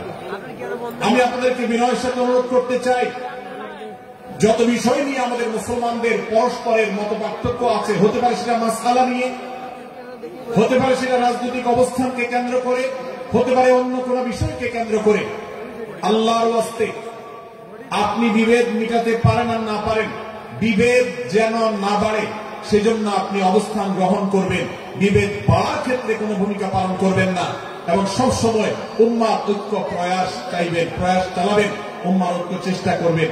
আল্লাহর কাছে আপনি যে দোয়াগুলো করেন, এর মধ্যে একটা দোয়া যেন এটাও থাকে, হে আল্লাহ, আমরা বহুদা বিভক্ত হয়ে গেছি, আমরা টুকরা টুকরা হয়ে গেছি, যার কারণে তোমার ভাষ্য অনুযায়ী ফতাশালু ওয়া তাযহাবা রিহুকুম, আজ আমাদের শক্তি শেষ হয়ে গেছে, আমরা দুর্বল হয়ে গেছি।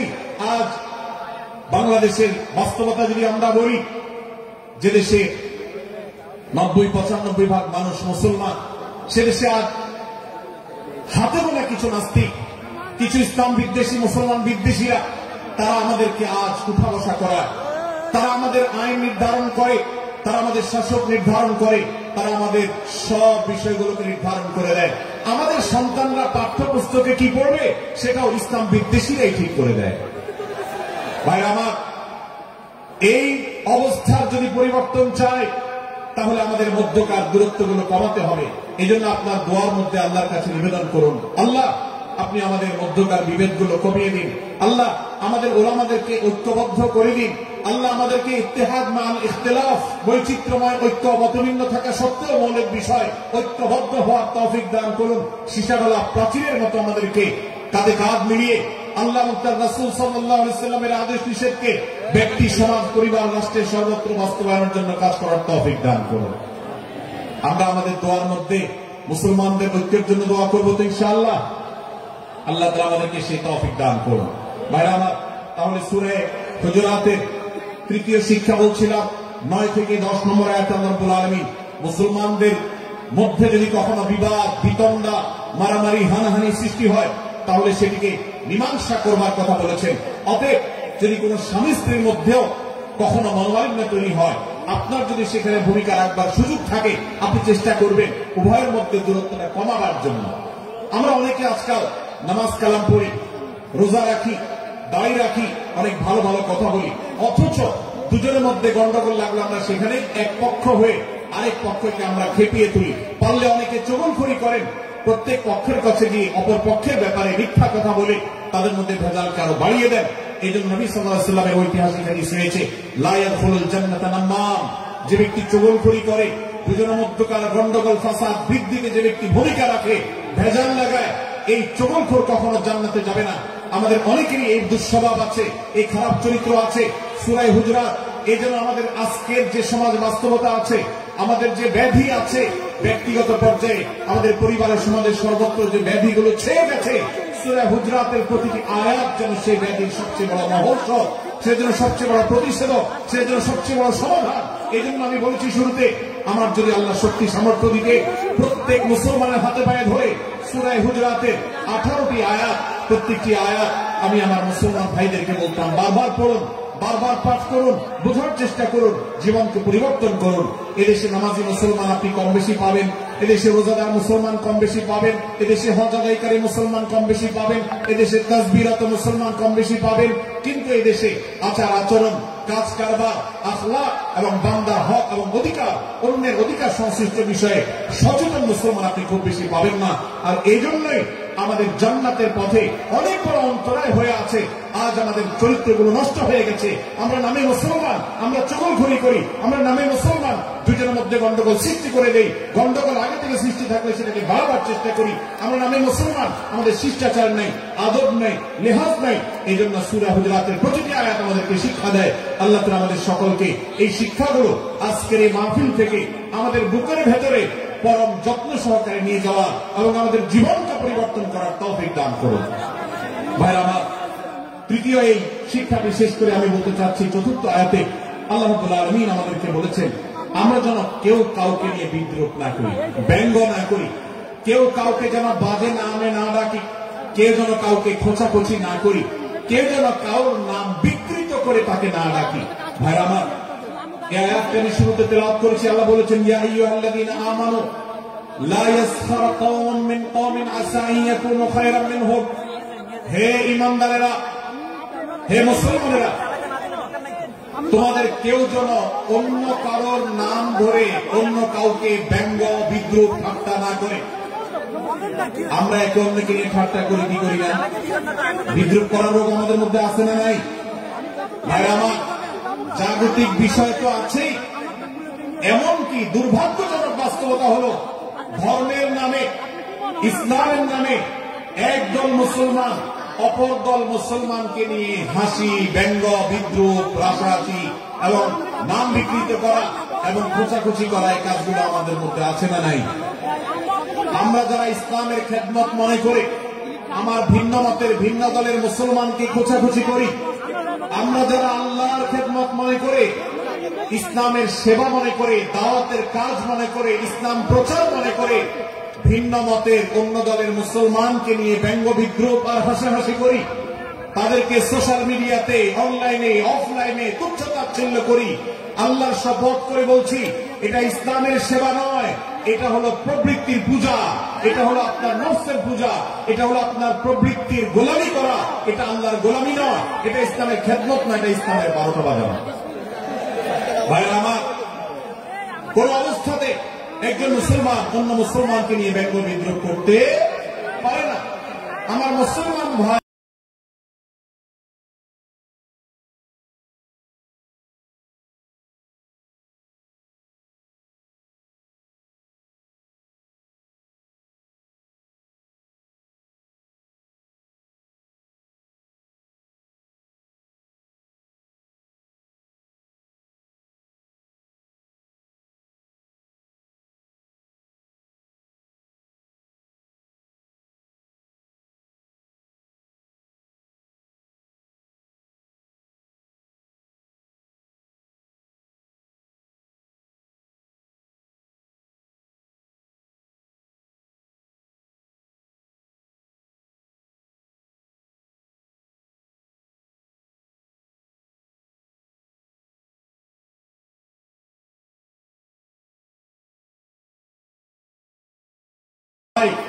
যদি কোনো ভুল কথা বলে, ভুল কাজ করে,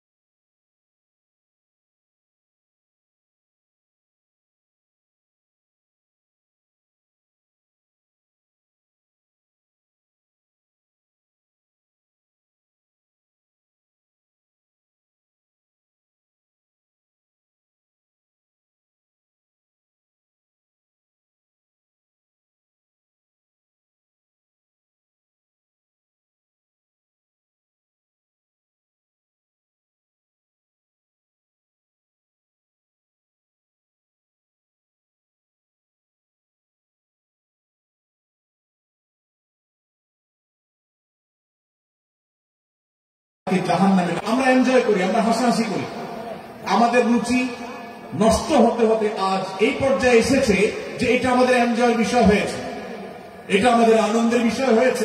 ভাইরা আমার, সূরা হুজুরাতের এই আয়াত অর্থাৎ 11 নম্বর আয়াত, এই আয়াত বলছে আমাদের জন্য কোন মুসলমানকে, কোন মানুষকে ব্যঙ্গ বিদ্রুপ করা হারাম। কোন মুসলমানকে ব্যঙ্গ বিদ্রুপ করা কি হারাম। অতএব আপনি রসিকতা করে যদি কারোর সাথে ব্যঙ্গ বিদ্রুপ করেন এবং সেটা যদি তার মনে কষ্ট হওয়ার কারণ হয়, তিনি যদি সমাজের মানুষের কাছে হেয় প্রতিপন্ন হন, তাহলে ইসলামী দৃষ্টিকোণ থেকে সারা বিশ্বের সমস্ত ওলামাদের ঐক্যমতে সেটা হারাম।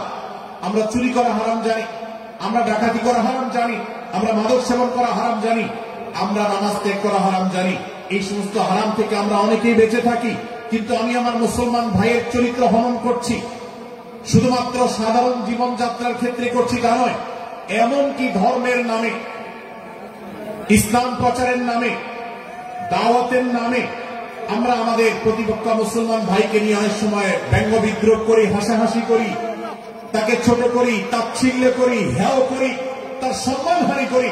আমরা জানি না আমাদের প্রিয় নবী সাল্লাল্লাহু আলাইহি ওয়াসাল্লাম এর একটা হাদিস আমাদের সামনে রয়েছে, সহিহ মুসলিমে বর্ণিত হয়েছে। নবী করিম সাল্লাল্লাহু আলাইহি ওয়াসাল্লামের এই হাদিস আজ সবচেয়ে অসহায় হাদিস।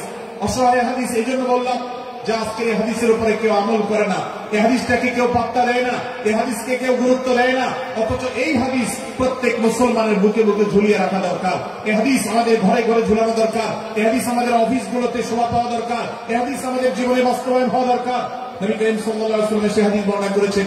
আবু হুরায়রা রাদিয়াল্লাহু তাআলা আনহু তিনি বলেছেন, লা তাহাসাদু, লা তাহাসাদু, হে মুসলমানরা, তোমরা কেউ কাউকে কখনো হিংসা করবে না, কেউ কাউকে হিংসা করবে না। আমাদের মধ্যে হিংসা আছে না নাই? হিংসা আছে না নাই? আমরা একে অন্যকে হিংসা করি। একদল মুসলমান অন্য দল মুসলমানকে হিংসা করে, কেউ কারো ভালো দেখতে পারে না। ভাইরা আমার, আল্লাহ নবী বলেছেন, লা তাহাসাদু, তোমরা একে অন্যকে হিংসা করো না।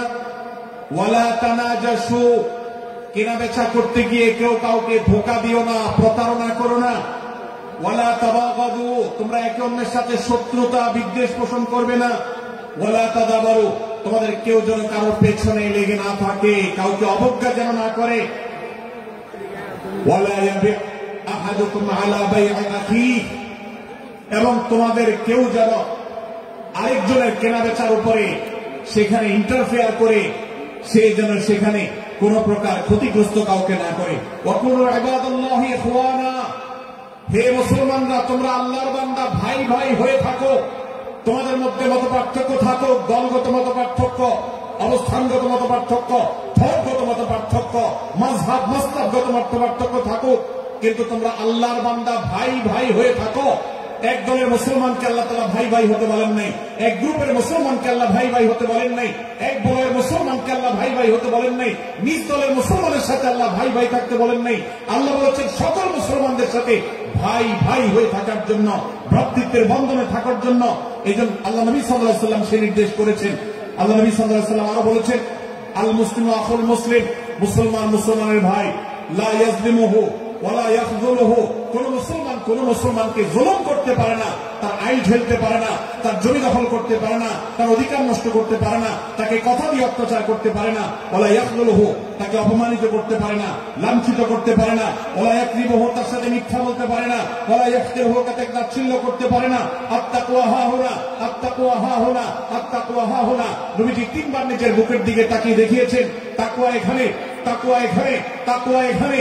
আমাদের অন্তরকে ভালো করতে হবে, সমস্ত মুসলমানদের জন্য উদার হতে হবে, কলিজাকে বড় করতে হবে, মনটাকে ব্রড করতে হবে, প্রশস্ত করতে হবে, অন্য মুসলমানকে ভাই মনে করতে হবে। কোন ভিন্ন মতের মুসলমানের সাথে শত্রুতা পোষণ করা যাবে না। ভাইরা আমার, অতএব এই হাদিসকে সামনে রেখে এই হাদিসের শেষ অংশে নবী সাল্লাল্লাহু আলাইহি ওয়াসাল্লাম বলেছেন, আল মুসলিমু কুল্লুল মুসলিমি আলাল মুসলিমি হারামুন দামুহু ওয়া মালুহু ওয়া ইরদুহু। এক মুসলমানের জন্য অন্য মুসলমানের তিনটি জিনিসকে আল্লাহ তাআলা হারাম করে দিয়েছেন। কোন মুসলমানের রক্ত এটা প্রবাহিত করা, কাউকে হত্যা করা যেরকম হারাম, কোন মুসলমানের সম্পদ অন্যায়ভাবে আপনি ভোগ করবেন, দখল করবেন, মেরে দিবেন, এটা হারাম। ঠিক একইভাবে কোন মুসলমানের সম্মান নষ্ট করবেন, ইজ্জত নষ্ট করবেন, সম্মান নষ্ট করবেন, অপমান করবেন, এটাকে আল্লাহ তাআলা হারাম করেছেন। আল্লাহ তাআলা আমাদের সবাইকে অন্য মুসলমানদের ব্যাপারে এরকম দায়িত্বশীল ভূমিকা রাখার তৌফিক দান করুন, বলুন আমিন।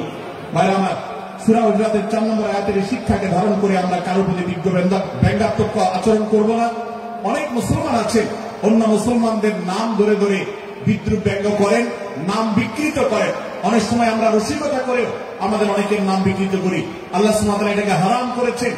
এমনকি নবী সাল্লাল্লাহু আলাইহি ওয়াসাল্লাম বলেছেন, লা তাকুল লিকাসিরিন ইয়া কাসিরু, কোন খাটো বা বেটে মানুষকে হে বেটে, হে খাটো এরকম বলে ডেকো না। নবী সাল্লাল্লাহু আলাইহি ওয়াসাল্লাম বলেছেন এভাবে ডাকলে তিনি অপমানিত হন। আল্লাহ তাকে এভাবে সৃষ্টি করেছেন। আমরা অনেক সময় দেখা যায় একে অন্যকে খোঁচা মারতে গিয়ে তার গায়ের রং কালো হলে, তিনি দেখতে আকারে ছোট হলে তাকে আমরা ব্যঙ্গ করি, বিদ্রুপ করি, তাকে আমরা তাচ্ছিল্য করি, তাকে আমরা অপমান করি, তাকে আমরা অপদস্থ করি। ভাইরা আমার, এটা আমাদের জন্য হারাম।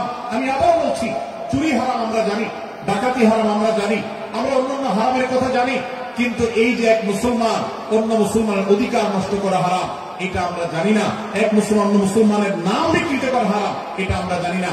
এই ব্যাপারেও আমরা দেখেছি যে আমরা যারা ইসলামের দাওয়াতের কথা বলি, কোরআন হাদিসের কথা বলি, তারাও দেখা যায় সোশ্যাল মিডিয়াতে, ফেসবুকে একদল মুসলমান অন্য দলের মুসলমানদেরকে নানা বাজে উক্তি দিয়ে ডাকাডাকি করে, বিকৃত নামে ডাকে, বিকৃত উপাধি দেয়, খারাপ কথা বলে, অমুকের দালাল তমুকের দালাল ইত্যাদি ধারণা করে কথা বলে। এই কাজগুলো হারাম, এগুলো আমরা কখনো করবো না। 5 নম্বর যে শিক্ষা আছে সূরা হুজুরাতে, সেটা হলো 12 নম্বর আয়াতে আল্লাহ রাব্বুল আলামিন এখানে কুধারণা করাকে হারাম করেছেন, মন্দ ধারণা করতে আল্লাহ তাআলা নিষেধ করেছেন, এবং গীবত করতে, পেছনে লাগতে নিষেধ করেছেন। ভাইরা আমার, এই একটি আয়াত অর্থাৎ সূরা হুজুরাতের 12 নম্বর আয়াত, এই আয়াতটি শিক্ষা ধারণ করে যদি আমরা আমাদেরকে শুধরাতে পারি, সংশোধন করতে পারি, তাহলে ইসলামের মেইন যে কাজগুলো আছে, ঈমানকে বিশুদ্ধ করা এবং শিরক মুক্ত ঈমান আনা, 5 ওয়াক্ত নামাজ পড়ার পর, বান্দার হক আদায়ের পর, এই আয়াতের পর আমল করলে আপনার জান্নাতে যাওয়ার সবচেয়ে বড় বাধা দূর হয়ে যাবে ইনশাআল্লাহ। ভাইরা আমার, যে আয়াতে আল্লাহ তাআলা আমাদেরকে কারোর প্রতি মন্দ ধারণা করতে নিষেধ করেছেন, গীবত করতে নিষেধ করেছেন, কারো পেছনে লাগালাই করতে নিষেধ করেছেন, সে আয়াতে আল্লাহ রাব্বুল আলামিন বলেছেন, ইয়া আইয়ুহাল্লাযীনা আমানু ইজতানিবু কাসীরাম মিনায-যন্ন, হে ঈমানদারেরা, হে মুসলমানরা, তোমরা কারোর প্রতি ধারণা, মন্দ ধারণা তোমরা করো না, এটা থেকে বিরত থাকো। অনেক ধারণা অর্থাৎ মন্দ ধারণা, এটা গুনাহ, এটা থেকে বিরত থাকো। ইন্না বা'দায-যন্নি ইসম, কারণ কিছু কিছু ধারণা অর্থাৎ যেগুলো মানুষের সম্পর্কে কোন তথ্য উপাত্ত ছাড়া নিছক ধারণা প্রসূত মন্দ ধারণা করা হয়, সেগুলো গুনাহের কারণ, সেগুলো অপরাধের কারণ, সেগুলো কবিরা গুনাহ, সেগুলো পাপাচার, সেগুলো আল্লাহর অসন্তুষ্টির কারণ, সেগুলো আল্লাহর অবাধ্যতার কারণ। এই জন্য ভাই, কারোর প্রতি মন্দ ধারণা করা যাবে না। এক্ষেত্রে আমি জানি আমাদের ব্যক্তিগত পর্যায়ে কারোর ব্যাপারে কোনো কিছু কথা উঠেছে অথবা সামান্য একটু সন্দেহ তৈরি হয়েছে, আমরা তার চরিত্র নিয়ে টানাটানি করি। আমরা জানি না একজন মুসলমানের চরিত্রের মূল্য কত বড়।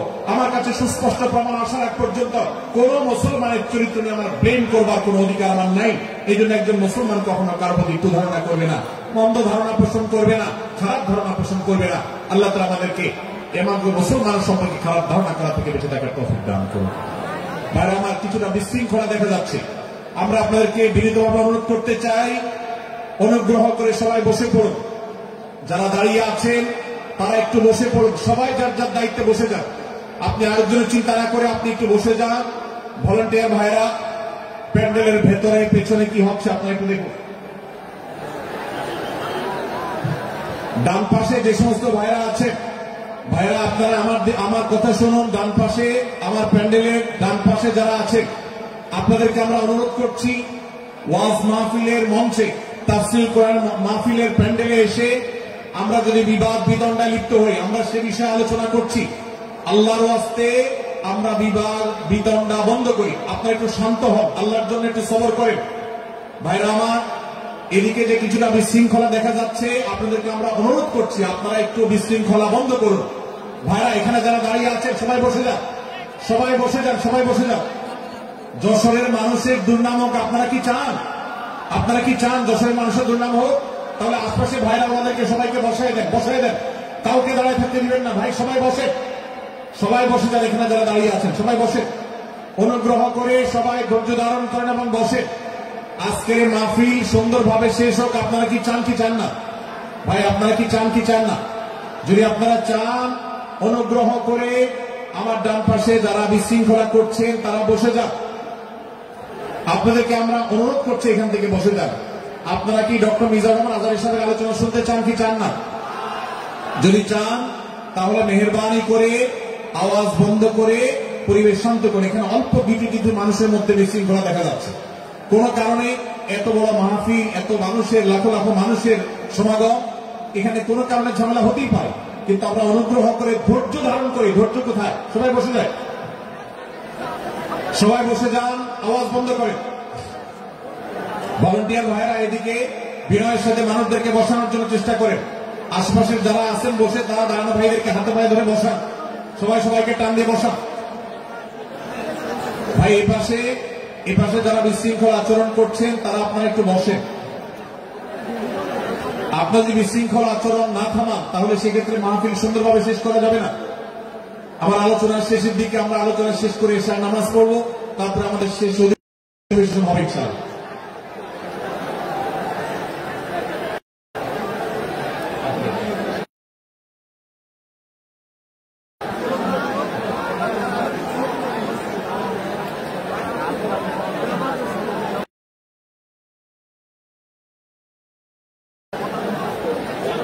ভাই মেহেরবানি করে আপনারা শান্ত হন।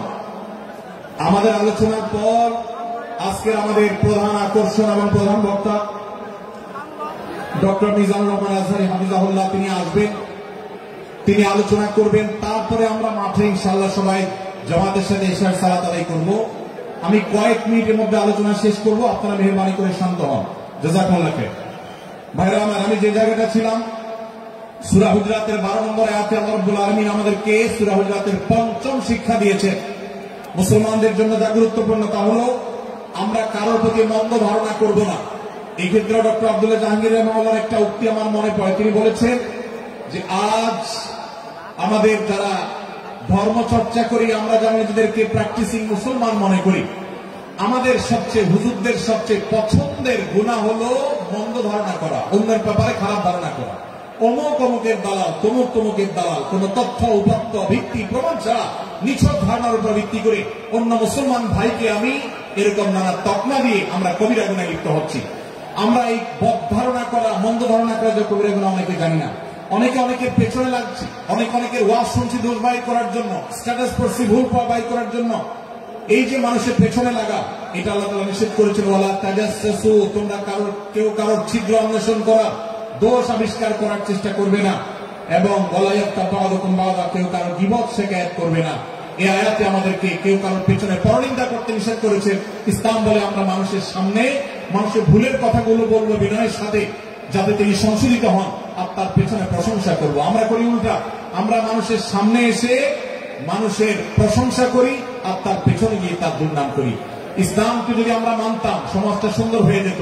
আমরা যদি সামনে কারোর দোষ বলতাম তাহলে তিনি সংশোধিত হতেন, আর পেছনে যদি গুণ বলতাম তাহলে তিনি ভালো সেখান থেকে শিক্ষা গ্রহণ করতেন। সূরা হুজরাতের 6 নম্বর শিক্ষা 13 নম্বর আয়াতে আল্লাহ তাআলা বলেছেন যে আমাদের সবার গোড়া কোত্থেকে এসেছে, আমাদের গর্বের কোনো বাহ্যিক কারণ নাই তাকওয়া ছাড়া। আল্লাহ বলেছেন, ইয়া আইয়ুহান নাস ইন্না খালাকনাকুম মিন যাকারিন ওয়া উনসা, হে মানুষ সকল, তোমাদেরকে আমি মানুষ, নারী এবং পুরুষ, আদম এবং হাওয়া থেকে সৃষ্টি করেছি। ওয়াজআলনাকুম শুউবান ওয়া ক্বাবাইলা লিতাআরাফু, বিভিন্ন গোত্রে তোমাদেরকে আমি বিভক্ত করেছি পরিচয় জানার জন্য, শুধুমাত্র। আর আল্লাহ বলেছেন শেষে, ইন্নাল্লাহা আলিমুন খাবীর, তোমরা কি করো আল্লাহ জানে। অতএব আমাদের কারোর উপর কারোর কোনো শ্রেষ্ঠত্ব নেই তাকওয়া ছাড়া। আল্লাহ বলেছেন, ইন্না আকরামাকুম ইনদাল্লাহি আত্তাকুম, আমাদের মধ্যে সবচেয়ে মর্যাদাবান হবে তিনি যার মধ্যে তাকওয়া সবচেয়ে বেশি হবে। আমাদের কোন বংশগত গৌরব, কোন অঞ্চলগত গৌরব, অন্য কোন গৌরব আমাদের থাকবে না, শুধু তাকওয়ার গৌরব আমাদের থাকতে পারে। সেটাও গর্ব, নিষিদ্ধ গর্ব বা অহংকারের মতো নয়, বরং সেটা আমাদের বিনয়ের জায়গা। সর্বশেষ 7 নম্বর যে শিক্ষা সূরা হুজুরাতে রয়েছে, সেটা 14 থেকে 18 নম্বর আয়াতে আল্লাহ তাআলা ঈমান এবং ইসলামের চিহ্ন উল্লেখ করেছে।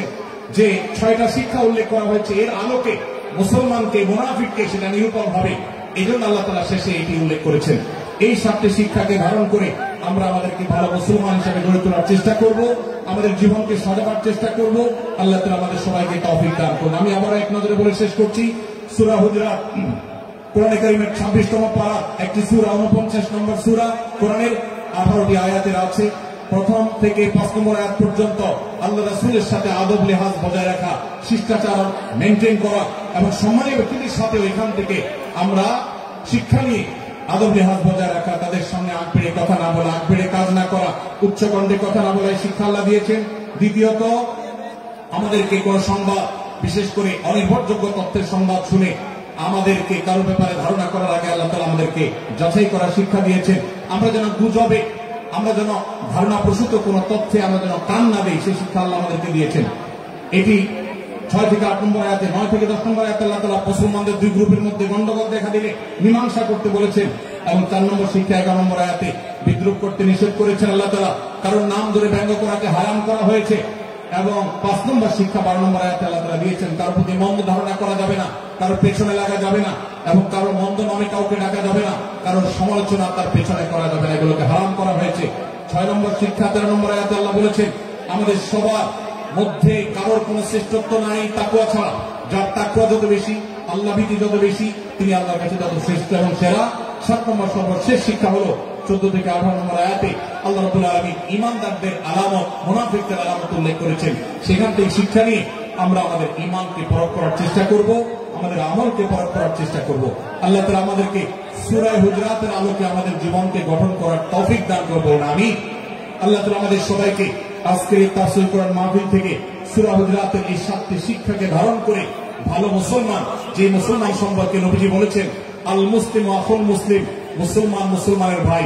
যে হাদিসে নবীজি বলেছেন যে আল মুসলিমু মান সালিমাল মুসলিমুনা মিন লিসানি ওয়া ইয়াদি, মুসলমান সে যার হাত আর মুখ দ্বারা অন্য কোন মুসলমান কষ্ট পায় না, নিরাপদে থাকে।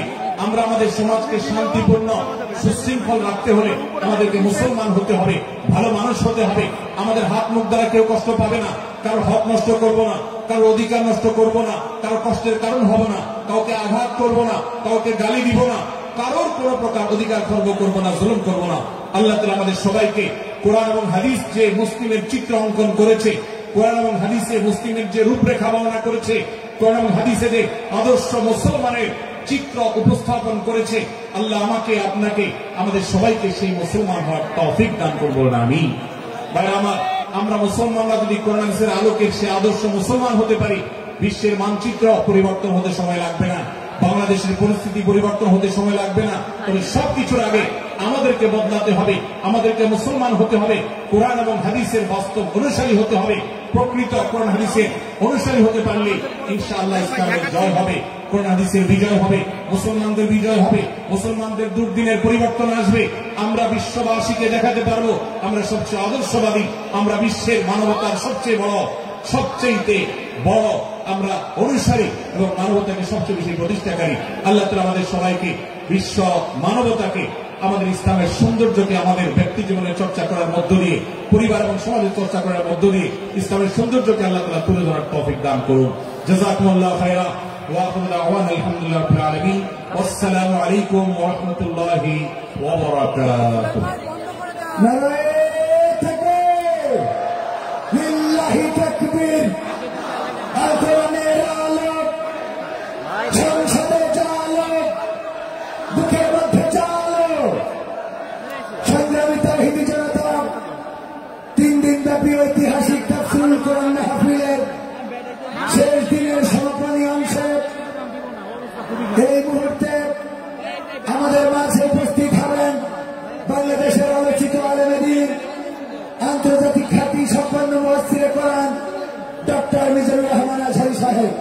আলোচনা পেশ করলেন মুহতারাম শায়েখ আহমদুল্লাহ হাফিজাহুল্লাহ।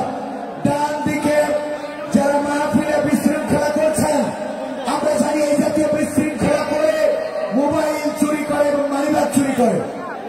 আমার মনে হয় এখানে তারা ঢুকে পড়েছে, তারা অনাকাঙ্ক্ষিত পরিস্থিতি তৈরি করে মোবাইল এবং মানিব্যাগ চুরি করতে চায়। সুতরাং চোর যদি না হন, পরিবেশ ঠিক করে দিবেন। যদি চোর না হন, আমাদের স্বেচ্ছাসেবক প্রশাসনের বাইরে কোন কথা বলবেন না। যদি সেটা বলেন তাহলে বুঝে নেব আপনি মোবাইল চোর, মানিব্যাগ চোর। চলে না, এই জাতীয় পরিস্থিতি তৈরি করে তার পকেট থেকে মানিব্যাগ এবং ফোন হাতিয়ে নিয়ে লাখ লাখ টাকা বিজনেস করে থাকে।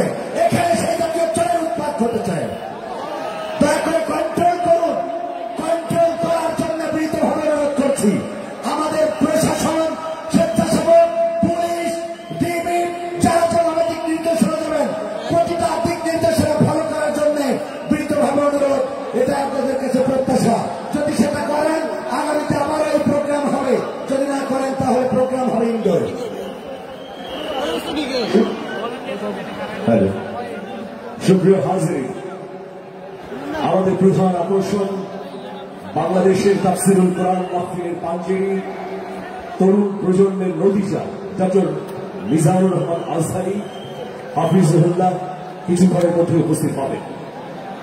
তার আগে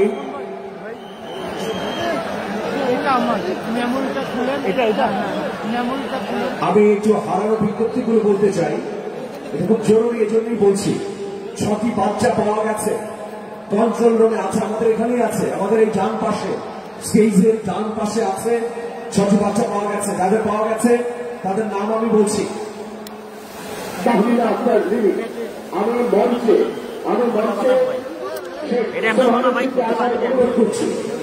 মঞ্চে শেখ সুবহানুদ্দিন। 6টি বাচ্চা পাওয়া গেছে। তাহমিনা আক্তার রিমি, তার পিতার নাম তুরান। আবু হুরাইরার পিতা মুদাসসির আলী। সাজিদ সাতক্ষীরা যশোর থেকে এসেছে, বাবা মার কাছ থেকে বিচ্ছিন্ন হয়েছে। এরপর হচ্ছে আব্দুর রহমান, এদেরকে পাওয়া গেছে। আমাদের স্টেজের পাশে আছে। অনুগ্রহ করে বাবা মায়েরা এসে তাদের নিয়ে যাবেন। প্রিয় হাজিরিন, এই মুহূর্তে মোহতারাম মনির ইসলাম মজুমদার, ইসলামী আলোচক এবং মিডিয়া ব্যক্তিত্ব কুমিল্লা, তিনি কিছু দিক নির্দেশনা দেবেন।